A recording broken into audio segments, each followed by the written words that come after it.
Well,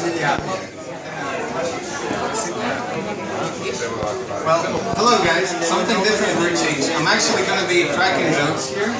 So a bit of stand-up comedy here, mix for a mix.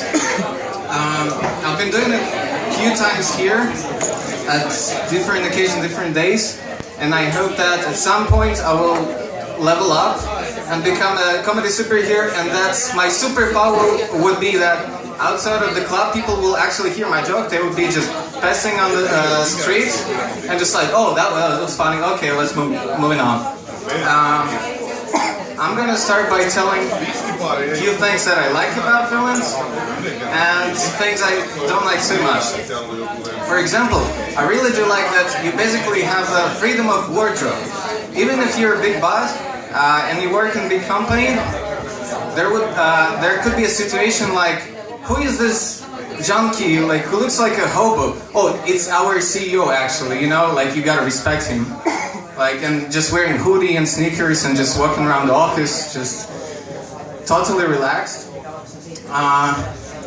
Finnish students sometimes complain that it's kind of hard to park your car next to university or somewhere downtown, but it's not as horrible as in other countries. For example, one of my friends, he lives in the suburb of a very large city, and then when he needs to park his car or his motorbike, it's really stacked.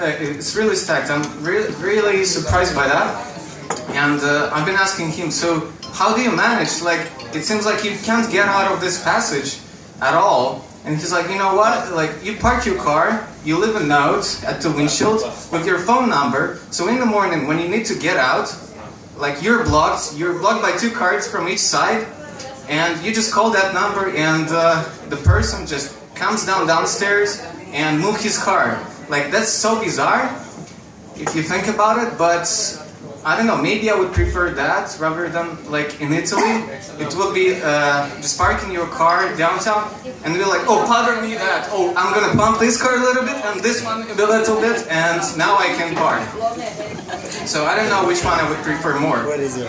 I do watch movies at home, and like, I like candy sometimes too with that, and it's really crazy that every package of candy in Finland, like, they all have lakritsa in it. So that nasty black stuff, which most of Finns love, but I find, like, really tricky. And everything that doesn't contain it, it's just a package of same kind of candy, and I like to mix it up. I used to like a bunch of popcorn with it as a snack while watching movies, but I got really tired of cleaning my teeth with the tongue all the time. Like, you're watching a movie at home with your girlfriend, like, it's a relaxed atmosphere, you're enjoying your time, and then she says, like, well, honey, like, could you pause here, like, rewind it a little bit, and you're like, this is popcorn, like, I don't fancy it too much.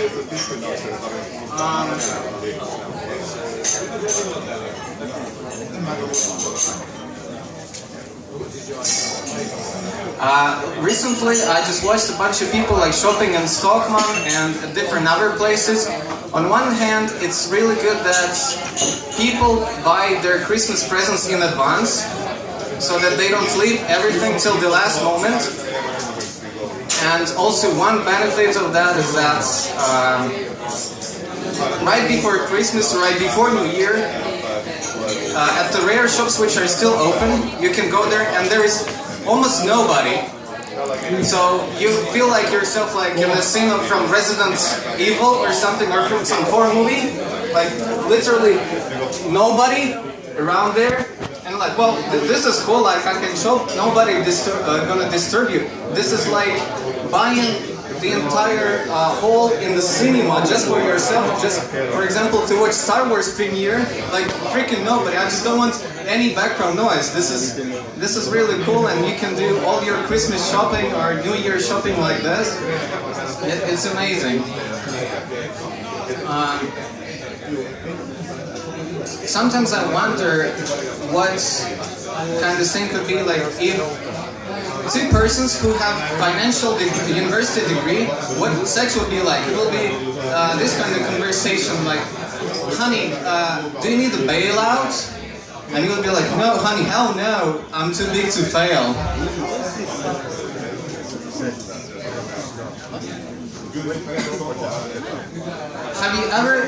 Did you ever get out of toilets and shouted, I'm fucking done with this shit?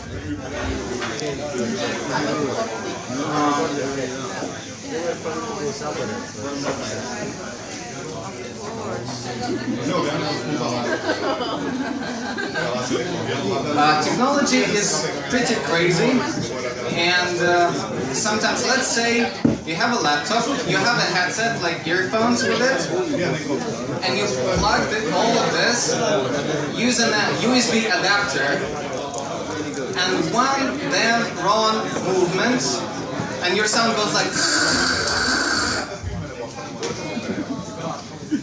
So I really like to avoid that, but technology is doing some really nasty tricks for you sometimes. There have been a lot of nasty stuff like happening to me in my life. One of them when I was studying still in college at some engineering architecture college. It was on the subway in the city, which is officially like 12 million inhabitants. And the subway there gets really crowded. And I needed to change the line at some point. So one stop before, I was getting ready. Okay, I'm gonna get out.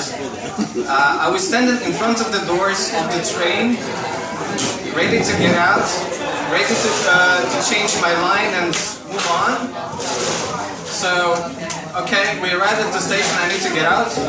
The doors open, and the crowd in front of me just puts me back into the wagon, like all of a sudden.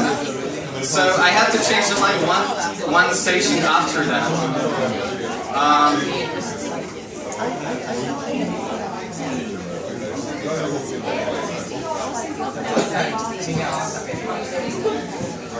Did you ever wonder what goes through a mind of a person who in the supermarket just leaves a bottle of beer or wine on the package of diapers?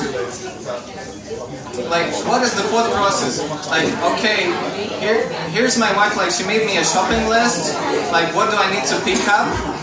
And then, like, you almost completed your list, and then at the end, like, well, maybe I need some booze, or maybe not.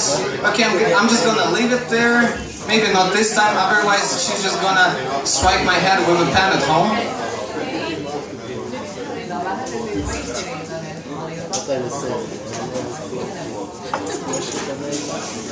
I wish there would be like a few more candles at the tables around here so that we can maybe make a musical around here.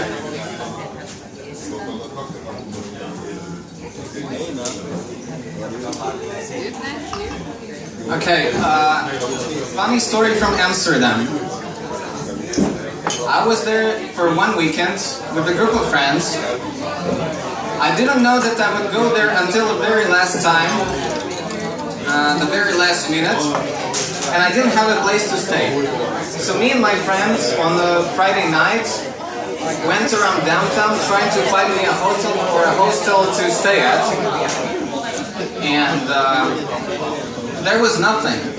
There was literally nothing. Even the Christian pensionate in the red light district was fully booked that weekend. And there was one place that was our basically last hope for me to find a place to stay that weekend in Amsterdam. And in order to get to the reception desk in there, you had to go through a bar. This is how you got there, like, to find, like, oh, do you have any rooms to stay? So we went there, through the bar, to the reception. Okay, sorry, we're fully booked. Okay, let's go back. So once again, through that bar again. And yeah, I just stepped outside to the street, and I already felt dizzy. Also, another point there was that you could barely see a thing in that bar. It was so smoggy and so foggy in there that if there would be some of my friends sitting at a table, I probably wouldn't see them at all. I would just spend an hour just trying to find them. Red Light District was a very interesting place. And a friend of ours who had some competition at some tournament there didn't really succeed. He lost everything, so he was really upset. And he thought like, yeah, okay, I'm done with this shit. I'm gonna quit this game. I'm just gonna, from time to time, use the services of these beautiful ladies. And we thought he was serious, so we thought he was gonna stand his word. And we were very supportive friends. We said that, okay, we're gonna actually give you money, so just go and choose one and go for it. But he thought that we weren't serious, so he started to run away from us, and we made several circles around that red light district, trying to catch him up and forcing him to actually fulfill his promise. And each time, each circle, we stopped at one bar, and because our friends actually sold a lot of stuff, so he gave us Jägermeister shots for everybody, every round we were there. At some point, the guy just got tired of running and said like, okay, I'm gonna do it, don't follow me. I'm gonna send the bill by post, and you're gonna pay it. Okay, thank you guys.